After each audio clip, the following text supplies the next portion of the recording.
తిరిగి వచ్చిన ప్రియులందరికీ వందనాలండి. హబకుకు గ్రంథం 3వ అధ్యాయం.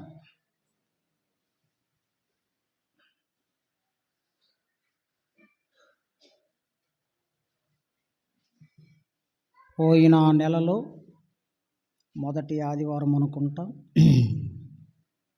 ఇదే దాని లేఖన భాగాలు మనం ధ్యానించాం. ఈ దినం కూడా కొంత చూద్దాం. హబకుకు గ్రంథం 3వ అధ్యాయం 2వ వచనం చదవండి ఒకరు. యెహోవా, నిన్ను గూర్చిన వార్త విని నేను భయపడుచున్నాను.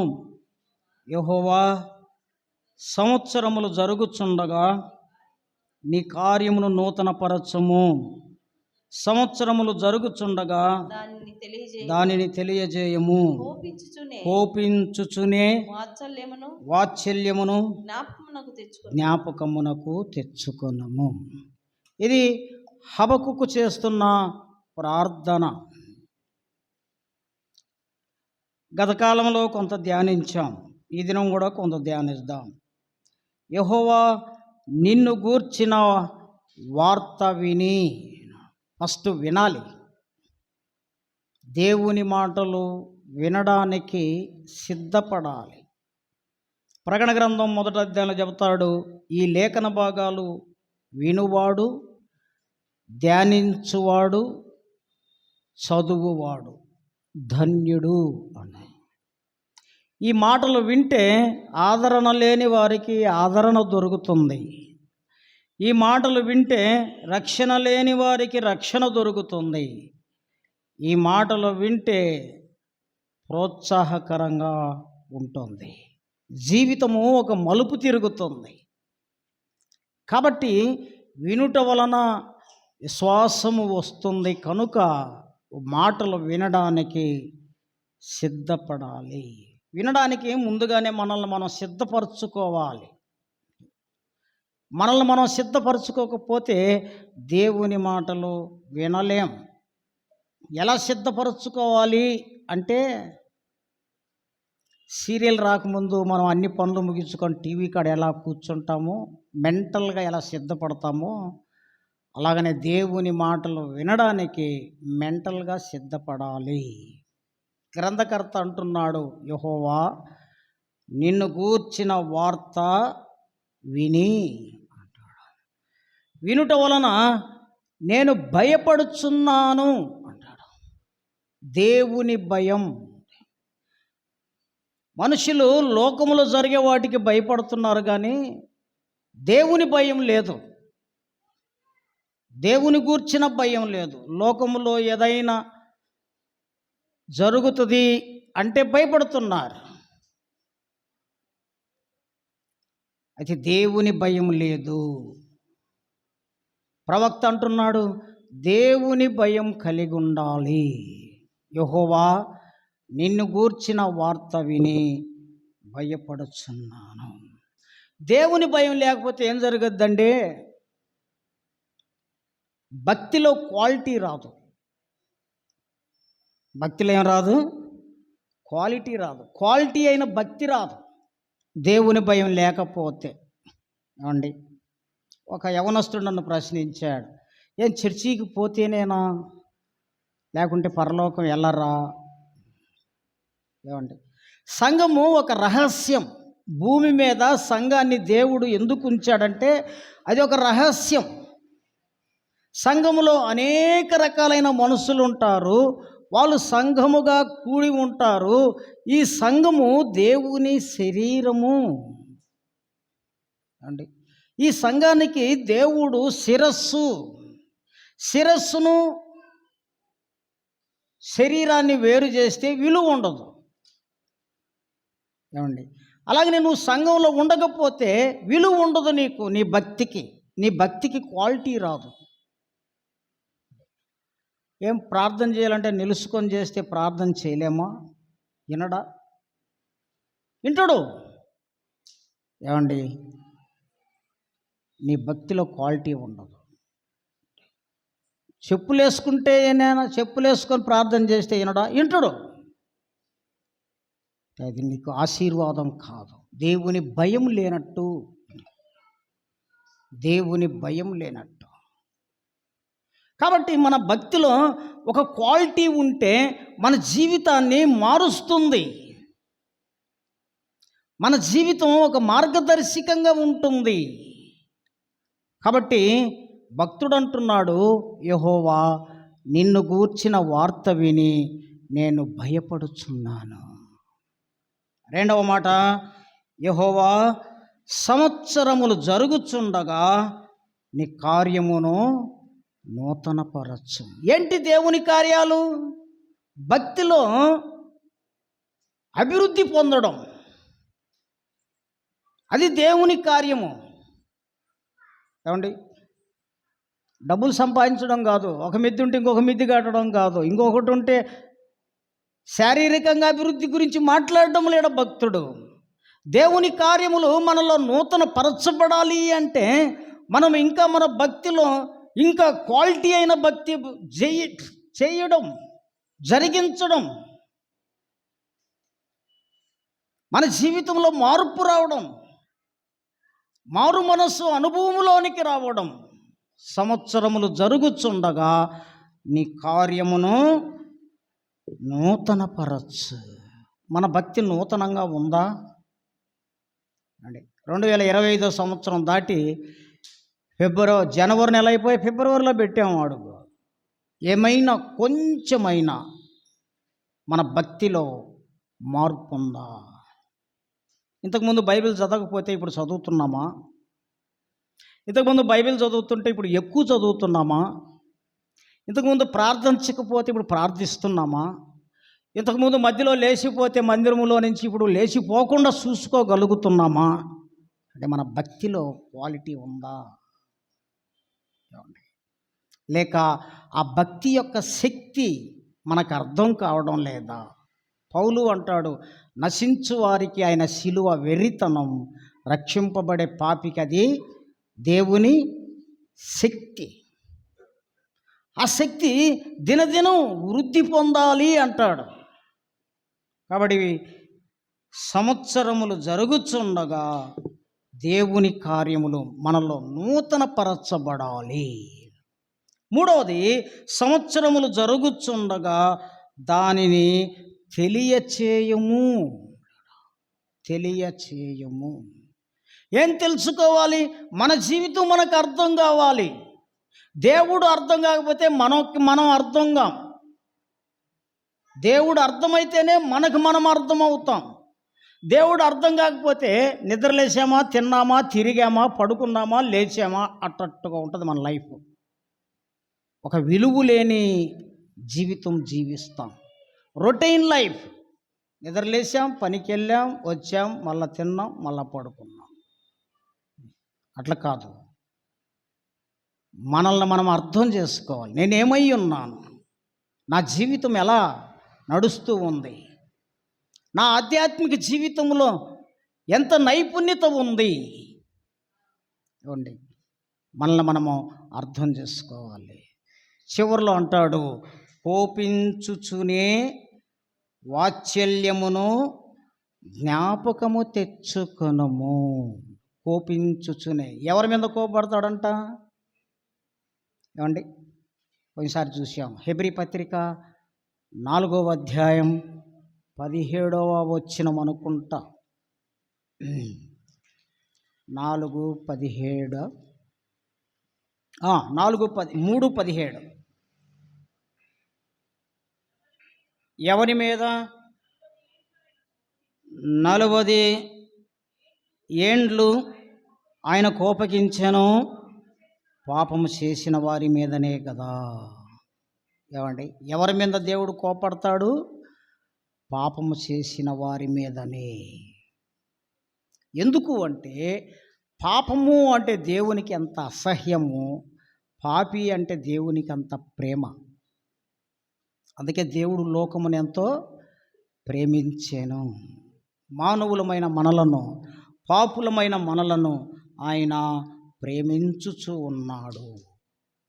మనల్ని పరిశుద్ధులుగా చేయడానికి, పవిత్రులుగా చేయడానికి, మనల్ని ప్రేమించి ఒక సంఘాన్ని పెట్టాడు, ఒక సేవకుడిని పెట్టాడు. ఆయన మంచి బోధ బోధిస్తూ ఉన్నాడు. ఆ బోధ ద్వారా, మన భక్తి ద్వారా మనము దేవునికి సమీపస్థులం అవుతున్నామా, దూరస్థులం అవుతున్నామా? కాబట్టి సంవత్సరములు జరుగుచుండగా మనల్ని మనం అర్థం చేసుకుంటున్నామా? సంవత్సరములు జరుగుచుండగా తెలియచేయుము అంటే అర్థం ఏంటంటే నీ కార్యము ఉజ్జీవింపచేయుము అంటాడు. దేవుని కార్యములు మనలో ఏం కావాలంట? ఉజ్జీవింపచేయాలి. ఉజ్జీవింపచేయాలి అంటే ఉజ్జీవ కూడికలు పెడితే కుదరదు. ఉజ్జీవ కూడికలు పెడుతుంటారు అక్కడక్కడ. ఎందుకు? ఈ భక్తిలో కొంచెం నీరసించిపోయి ఉంటాడని, ఈ భక్తిలో కొంచెం వెనకబడి ఉంటాడని కొంచెం ఉజ్జీవింపజేయడం. మనల్ని మనమే ఉజ్జీవింప చేసుకోవాలి. ఎలా చూద్దాం. తిమోతికి రాసిన దానికి ముందు అపోస్తుల కార్యములు 2వ అధ్యాయం 42వ వచనం. వీరు అపోస్తులుల బోధయందును సహవాసమందును రొట్టె విరుచుటయందును ప్రార్థన చేయుటయందును ఎడతెగక ఉండిరి. ఎడతెగక అంటే ఆబ్సెంట్ కాకుండా. ఎవరిల్లు? మారు మనస్సు పొందినవారు.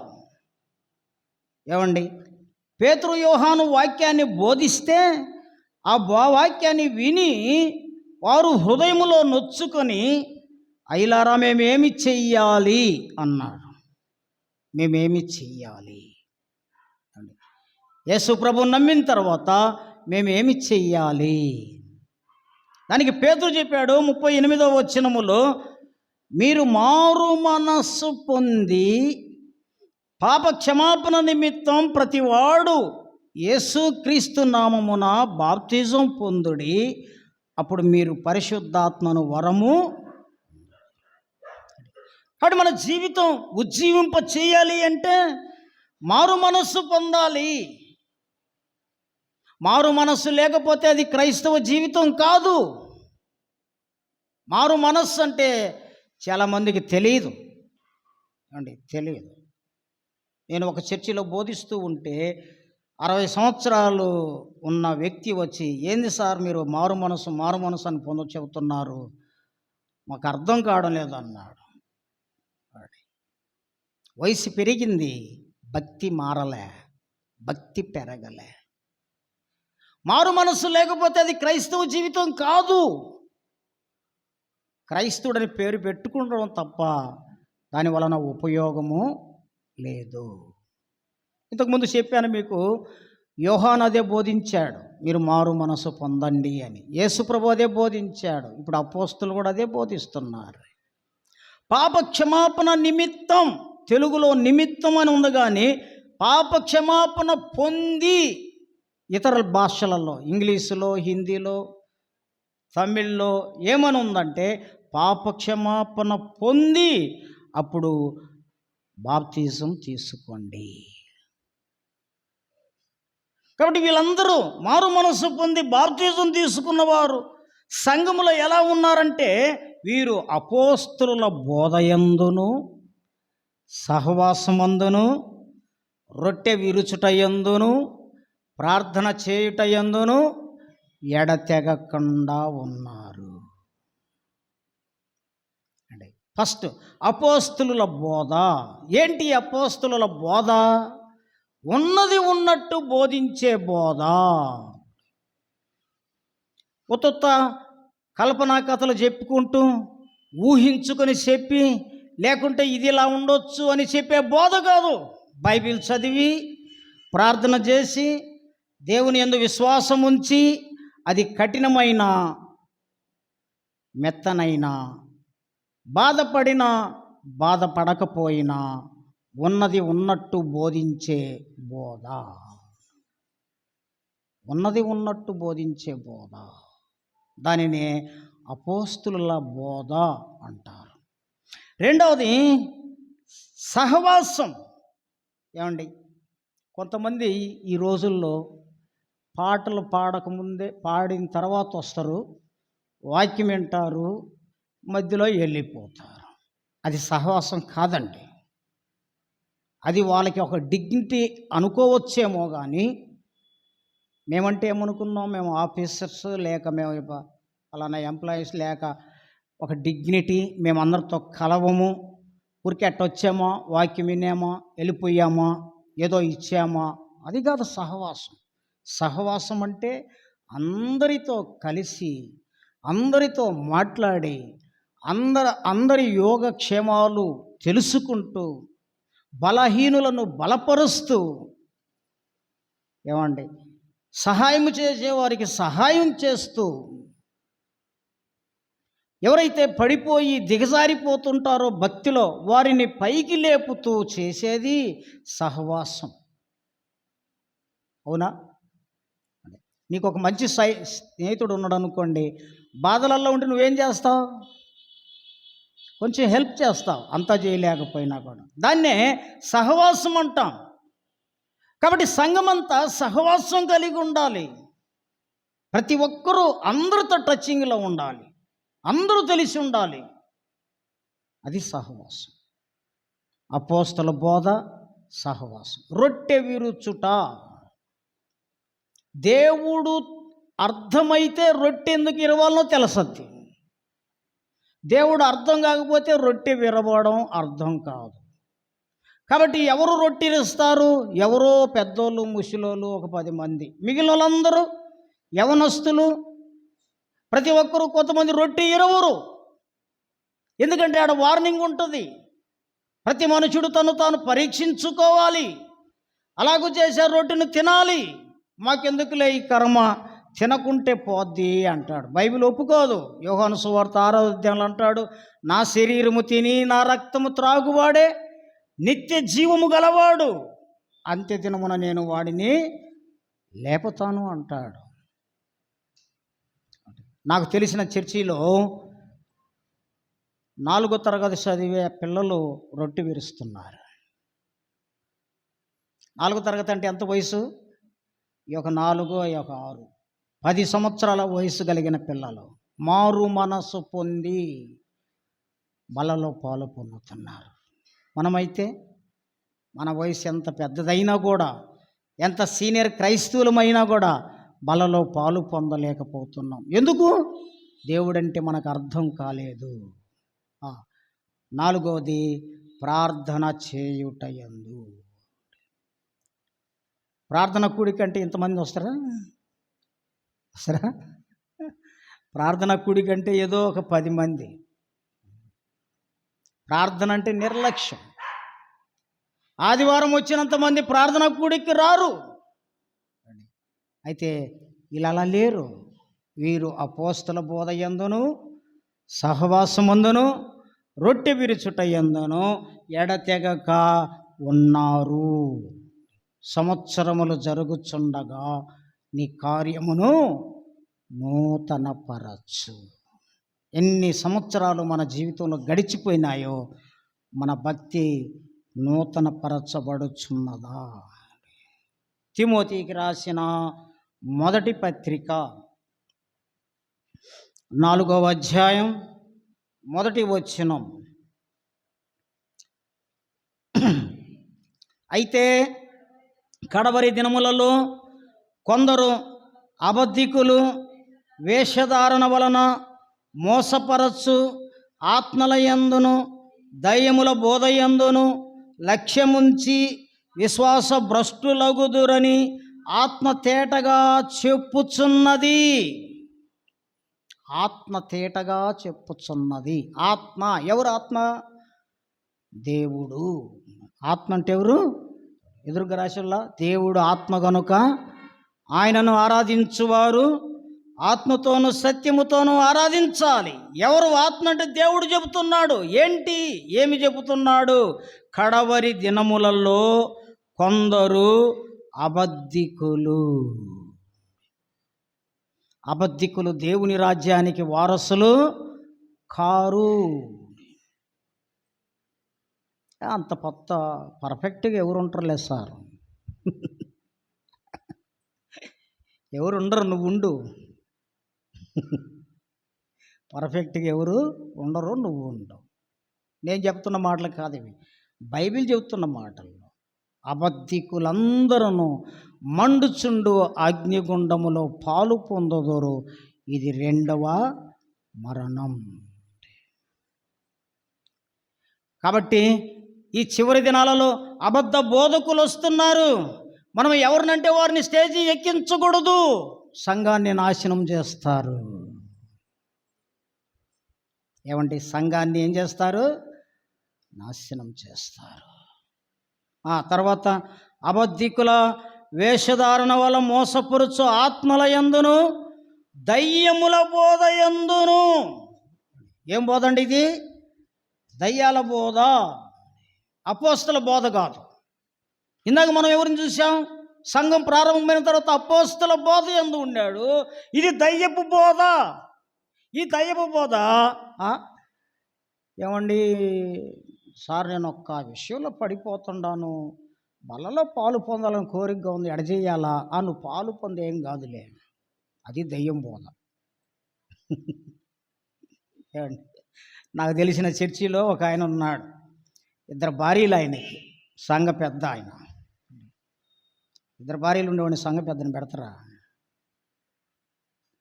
ఆయన బల్ల పంచాలంట కోరిక.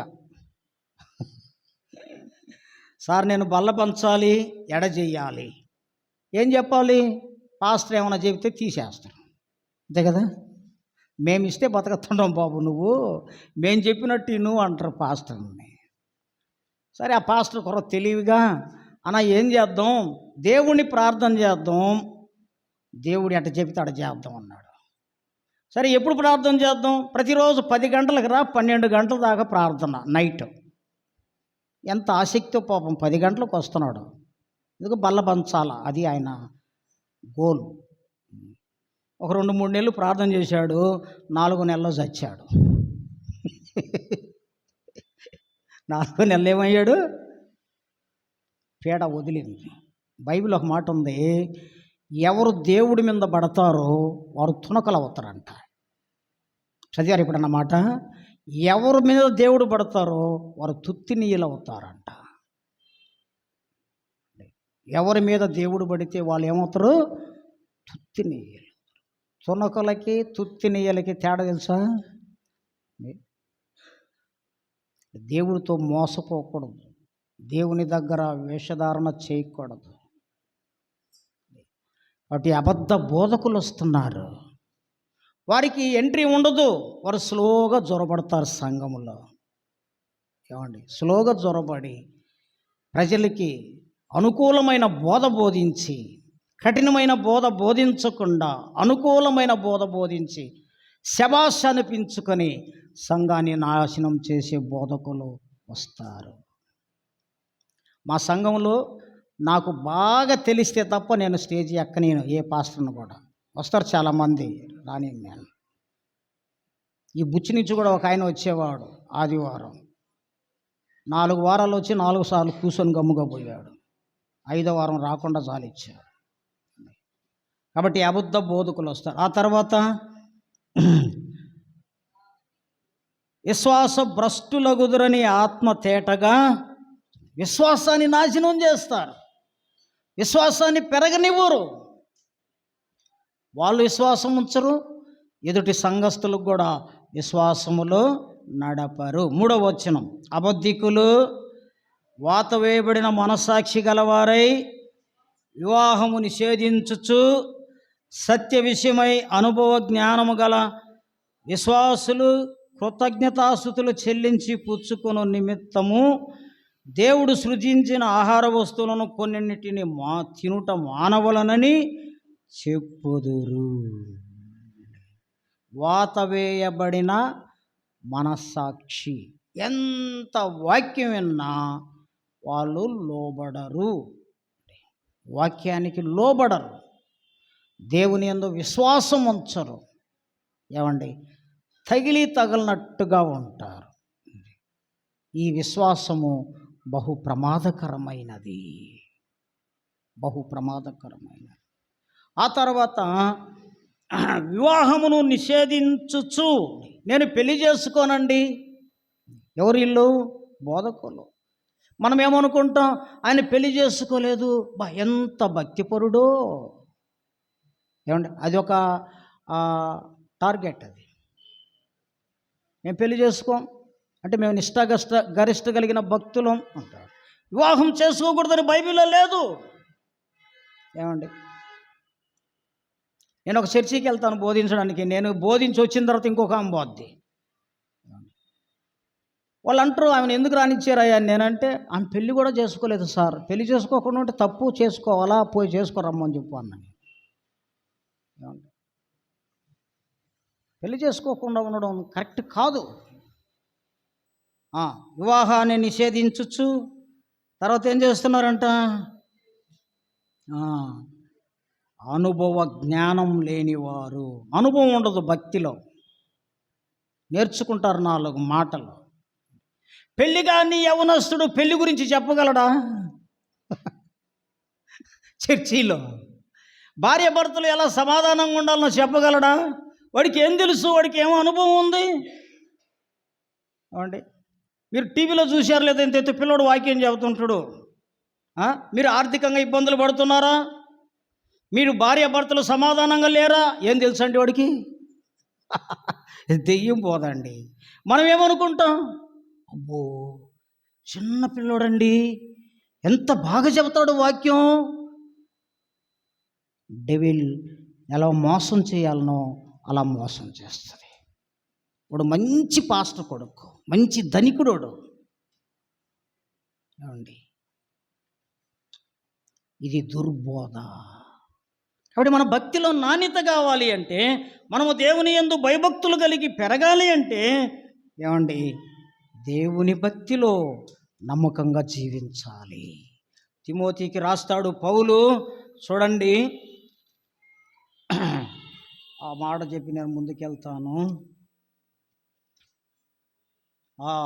2 తిమోతి పత్రిక 3వ అధ్యాయం 16వ వచనం. దైవజనుడు సన్నద్ధుడై ప్రతి సత్కార్యమునకు పూర్ణముగా సిద్ధపడి ఉండునట్లు దైవావేశము వలన కలిగిన ప్రతి లేఖనము ఉపదేశించుటకును, ఖండించుటకును, తప్పుదిద్దుటకును, నీతి యందు శిక్ష చేయుటకును ప్రయోజనకరమై ఉన్నది. ఈ బోధిస్తే ఎంతమంది నిలుస్తారు? మీరు ఏమండి ఎంతమంది కూర్చొని ఉంటారు ఇక్కడ? ఎంతమంది నిలబడి ఉంటారు? ఏం చెబుతున్నాడు దైవజనుడు? ప్రతి సత్కార్యమునకు పూర్ణముగా సిద్ధపడి ఉండునట్లు దైవ ఆవేశము వలన ఉపదేశించుటకును, అంటే బోధించడానికి, ఖండించుటకును. అమ్మా నువ్వు చేస్తున్నది తప్పు. ఊరుకుంటారా చెబితే? అయ్యా నువ్వు చేస్తున్నది తప్పు, ఊరుకుంటారా? ఇక్కడ పాటలు పాడకపోతే ఇంకొక పాడగిరి పోతారు పాటలు పాడడానికి కదా, ఫినిష్. తెల్లవారే మార్చేస్తారు చర్చిని. ఎందుకంటే ఆడ పాటలు ఇరండి, మాకు విలువ లేదండి, మమ్మల్ని గౌరవించరు, మమ్మల్ని మంచి స్థానంలో కూర్చొనబెట్టరు. ఉందాడా? ఖండించుటకును, ఇంకను తప్పుదిద్దుటకును. సహోదరుడు నువ్వు పలానా పని చేస్తున్నావు, కరెక్ట్ కాదు, తప్పుదిద్దుటకును. ఏమండి తర్వాత నీతి యందు శిక్ష చేయుటకును ప్రయోజనకరమై ఉన్నది. మా చర్చిలో ఒక ఆయన టెంపో కొన్నాడు. Tempo Tata magic. ఆ దినాలలో ఫస్ట్ ఉన్న దినాలలో ప్రార్థన చేయమన్నాడు. ప్రార్థన చేశాం, బాగా అభివృద్ధి అయ్యాడు. 2వ టాటా మ్యాజిక్ కొన్నాడు. అన్నం తీసుకొస్తాడు, అన్నం పెడతాడు. అన్నా దశంభాగం అన్నా అంటాడు. సరే నేను గమ్ముగా ఓర్చుకొని ఆయన టాటా మ్యాజిక్ తోలేటప్పుడు ఎంతమంది డ్రైవర్లు క్రైస్తవులు కొన్నారో అందరిని పిలిచాడు. మా చర్చి మా ఇంట్లో ప్రార్థన రండి అన్నాడు. నాకు చెప్పలే. చాలామంది పాస్టర్లు వచ్చారు. ఆ తర్వాత ఏం చెప్పాడంటే, అన్నా రేపు నా పుట్టినరోజు, పాస్టర్లు ఒక 10 మంది రావాలా, ఒక మేకపోతును కోసి బిర్యానీ చేస్తా, రాత్రి మీరు అందరూ తిని ఆ రాత్రి అంతా మా కొరకు ప్రార్థన చేసి తెల్లారి బాప్తిజం ఇవ్వాలా అన్నాడు. ఏమండి, ఎంత టెక్నిక్గా చేశాడో చూడు. నా ఎడంకాలు కూడా పెట్టను మీ ఇంటిలో అన్నా. ఈ టాటా మ్యాజిక్లు వేసుకొని ఇంకొక చర్చికి పోతున్నాడు మధ్యలో. అక్కడ ఏదో వారికి ఏదో ఇచ్చి ఘనత పొందుతున్నాడు. ఆయన వచ్చి బాప్తిజం ఇచ్చాడు. ఆయన ఇచ్చి బాప్తిజం ఇచ్చాడు రాంపులో. ఇక మెచ్చుకున్నారు. అన్న ఈయన భలే భక్తిపరుడు, అట్ట ఇట్ట, ఇలా పాస్టేస్ అయినోడు కాదు అని నా మీద బురద చల్లారు. ఏమన్నా చల్లుకో, నాకెందుకు అన్న. బాప్తిజం ఇచ్చి చలికాలం, జనవరి నెలలో బాప్తిజం వచ్చి గట్టెక్కి చలికి తట్టుకోలేక సిగరెట్ కాల్చాడంట. ఏమండి, తర్వాత కొంతకాలం చర్చికి రాకుంటే పేడ వదిలింది అనుకున్నా నేను. ఏమండి, వాళ్ళ ఇంట్లోనే చర్చి, ఒక వాక్యం రాశాడు వాకిట్లో గోడ మీద, వాళ్ళ ఇంట్లోనే చర్చి. అంటే ఆ గ్రామస్తులు అందరూ వస్తారని ఈ పాస్టర్ ఇంట్లోనే చర్చి పెట్టాడు. ఒక్కరు రాల. ఎందుకు రాడంటే వాడంటే ఎవడు పడరు. చూసి ఎంతకాలం భార్యాభర్తకు వాక్యం చెబుతాడు. ఏమండి, 10 మంది పెరగాలిగా, కానుక దండికి రావాలిగా. మక్కా మార్చారు. ఏమండి, అక్కడ పెట్టారు ఏరే దగ్గర. ఆడ ఇద్దరు దన్నుకున్నారు. ఎవరిద్దరు? విశ్వాసి పాస్టర్. ఒక 3 ఏళ్ళు అయిన తర్వాత మళ్ళా నా దగ్గరకు వచ్చి, సార్ ఏదో జరిగిపోయింది, మీ చర్చికి వస్తాను. మీరు పోయినప్పుడు నేను రమ్మని చెప్పలేదు, మీరు వస్తే నేను కాదు అని అన్నాను. వస్తే రండి. వస్తున్నారు. ఇప్పుడు ఏం లే, కూర్చోవడం పోవడమే, ఏం మాట్లాడేదానికి కుదరదు. ఏమండి, భక్తిలో నాణ్యత ఉండాలండి. మనం అంటాంగా, దేవుడు గొప్పవాడు, దేవునికి అసాధ్యమైంది ఏది లేదు. డబ్బు కావాలంటే దేవుడు ఈడంటండి. ఈడ సచ్చిన లాజరును లేపినోడు డబ్బు ఈడ ఆఫ్టర్. నా ఆలోచన, యేసేపును రాజు చేశాడు. దేవుడు అనుకుంటే ఏమైనా చేస్తాడు. దేవునికి అసాధ్యమైనది ఏమైనా ఉందా? ప్రశ్న గుర్తుందాడా? కాబట్టి బోధకులమైన మనము క్వాలిటీ బోధ చేయాలి, ప్రజలకు క్వాలిటీగా తయారు చేయాలి. జనాలు అవసరం లేదు. ఒక పద్యం ఉంది, ఉప్పు కర్పూరము ఒక కాదు, గంగ గోవు పాలు గరిటెడైన చాలు, కడవడైన ఎందుకు కరము పాలు. షడ్రక్, మేషక్, అబేద్నెగో వీళ్ళు ముగ్గురేనండి రాజ్యాన్ని గడగడ వణికిచ్చారు. ఎందుకు? జనం రక్షణ లేక, మారు మనసు లేకుండా మా సంఘంలో ఇంతమంది ఉన్నారని చెప్పుకోవడానికి తప్ప మారు మనసు పొందిన వారు ఒక్కరన్నా ఉన్నారా? ఇంతకుముందు చెప్పాను, గుర్తుందో లేదో. సంఘం అనుకుంటుంది నేను సోషల్ వర్క్ ఎక్కువ చేయాలి అనుకుంటుంది. అయితే దేవుడు సంఘం సాయి చూస్తూ సంఘములో ఒక్కడైనా నీతిమంతుడు ఉన్నాడా అని చూస్తుంది. కాబట్టి మనం క్వాలిటీ బోధ చేసి మంచి క్వాలిటీ భక్తి కలిగిన వారిని చూపించాలి. చివరిగా నేను ముగిస్తాను. 1 యోహాను పత్రిక, 2వ యోహాను పత్రిక, 2వ యోహాను పత్రిక 9-10 వచనాలు.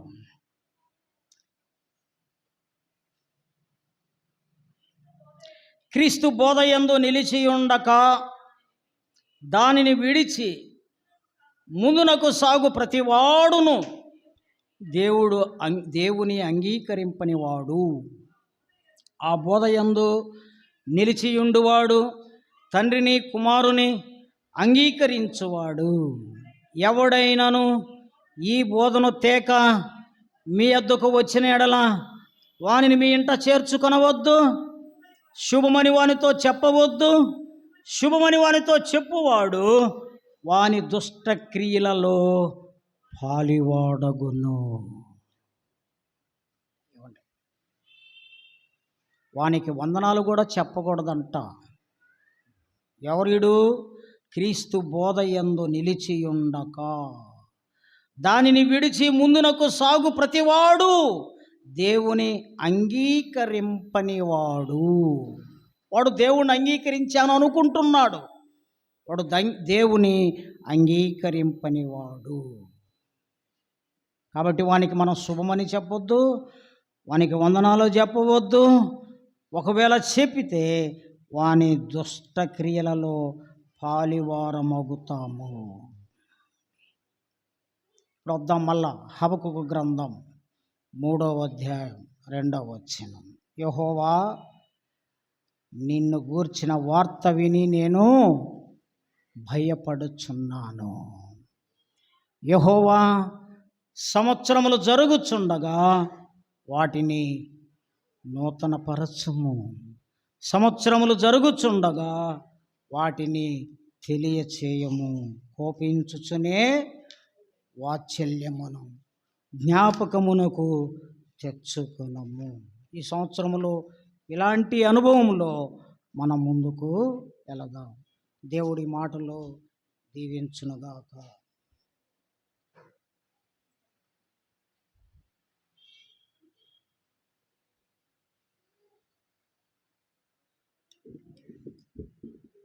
సమయంలో మరి ఇంతవరకు దేవుని వాక్యాన్ని అందించిన మరి ప్రసాద్ అంకుల్ గారికి నిండా వందనాలు సంఘం తరపు నుండి.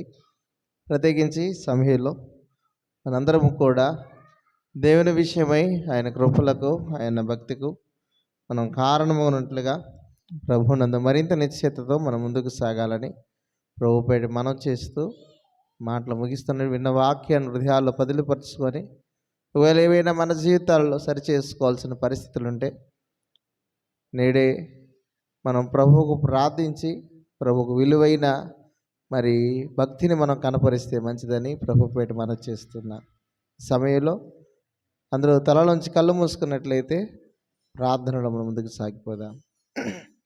మనకింత వరకు సహాయపడి తానప్పగించుకొని మనకై మనకింత వరకు సహాయపడి తానప్పగించుకొని మనకై మనలా నడిపెను సుఖముగను మనలా నడిపెను సుఖముగను తనదు సత్యము నేర్పించి కను పాపగా కాచెన్ తనదు సత్యము నేర్పించి కన్ను పాపగా కాచెన్ స్తోత్రించి కీర్తింతుము ఘనపరచెదము కొనియాడెదము ఆదరించి కాపాడువాడు విడేర్చువాడు ఆదరించి కాపాడువాడు విడేర్చువాడు స్తోత్రించి కీర్తింతుము. ప్రార్థన చేసుకో. మా దయ కలిగిన తండ్రి, ప్రేమ కలిగిన ప్రభువా, నీకు స్తోత్రం చెల్లించున్నాం. నీ బిడ్డలు తండ్రి ప్రభు అయిన యేసుక్రీస్తు మన పునరుత్థాన దినములో తండ్రి ఆసక్తిగా వచ్చి కూర్చొని వాక్యం విని పాటలు పాడి తండ్రి వారు సాగిపోతూ ఉండగా దీవించమండి, ఆశీర్వదించమని వేడుకుంటున్నాం. అయ్యా, ఈ కార్యక్రమం అంతట్లో మీరు నడిపించినందుకు స్తోత్రములు. ప్రతి వారికి వారికి ఇచ్చిన ఆసక్తికరమైనటువంటి తండ్రి, ఆసక్తికరమైనటువంటి వరములను బట్టి వందనాలు. వారి వరములు వారు వాడుకున్నారు. వారిని దీవించి ఆశీర్వదించండి. సేవకుడిని కూడా మా చక్కని వాక్యం అందించాడు, ఆయన్ని ఆశీర్వదించండి. వచ్చిన వారందరిని ఆశీర్వదించమని ప్రభువైన యేసుక్రీస్తు నామమున మిక్కిలి వినయంతో వేడుకుంటున్నాము తండ్రి. మన పరమ తండ్రి యొక్క దేవుని ప్రేమ, ప్రభువైన యేసుక్రీస్తు యొక్క కృప, పరిశుద్ధాత్మ యొక్క అన్యోన్య సహవాసం ఇప్పుడు ఎల్లప్పుడూ మన కుటుంబాలకి మనతో కూడా తోడైయుడుగాక. మనకి సమయంలో అందరికీ వదనాలంటే కూడికితో ముగించండి.